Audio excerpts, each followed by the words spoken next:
All right, I'm taking you on this journey with me dressed in coveralls on a 60-degree temperature. You're like, why is that guy, the neighbors are like, why is that guy dressed up in coveralls, insulated coveralls? Because I'm getting ready to crawl underneath this house. Seems to be flushing poorly. I really don't want to get muddy, be muddy and all day long, so I put coveralls on to protect myself. Now, two things that plumbers know is that poop goes downhill and payday's on Friday. So we are going to crawl under this house, and I can tell you by looking from the other end, I was able to see, and you'll see, that on the other side I've got a problem, and I'm pretty sure I got a problem on this end, where it all comes to. I gotta crawl here and see what I can make happen. That's where I'm going to. That goes across, and looks to me like it's going uphill. Let's see if my instincts are correct. Shine a light on the subject. Kind of tight in here for a 6'3" guy. Now you know why I'm inclined to lose weight. I wasn't massively overweight, but I needed to lose weight because I got to go in these tight places, both in attics and under houses.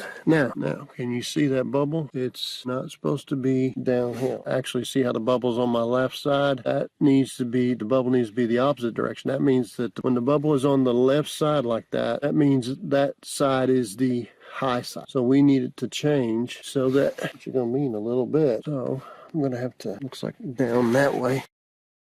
See how the main line here, this is going to get rid of the sewer that the level is on. See this drain right here? They ran it over to there instead of into here, which makes it go down, around, and back, which is odd. I think that's a sink. Let's go look down the other main line. Looks like there's a wire over here. See if I can change things with that wire. I don't know.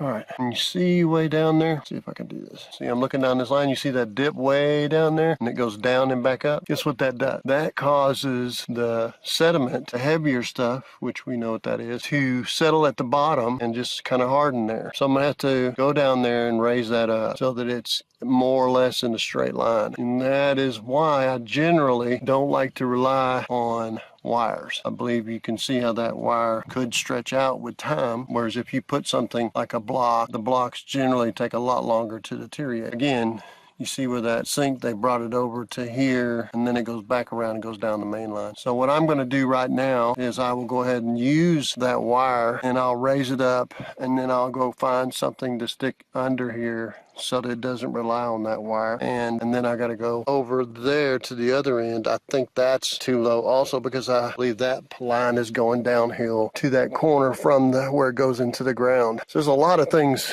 design-wise I would like to just spend a little more thought. If everything was perfect, there wouldn't be any need for somebody like me to fix things. Now, you might keep in mind that not everybody wants to do this. There's a lot of guys that can't change spare tires onto a flat. I'm not saying that. It's just guys. Let's say gals. How many guys and gals won't crawl underneath here? And guess what? I've had to crawl underneath here where there's inches of sewer. So I had to build things for me to lay on, roll plastic out so I'm not laying in the sewer, okay? How many people would do that? And that's why you want to take care to pay whatever it is to get the guy that you have, that you rely on, to be honest, to do these things, because he's doing things that most people don't want to do. It doesn't matter if you are willing to. Most people are not willing to do it. If you notice, I got to fix the skirting too. Anyway, so here I go.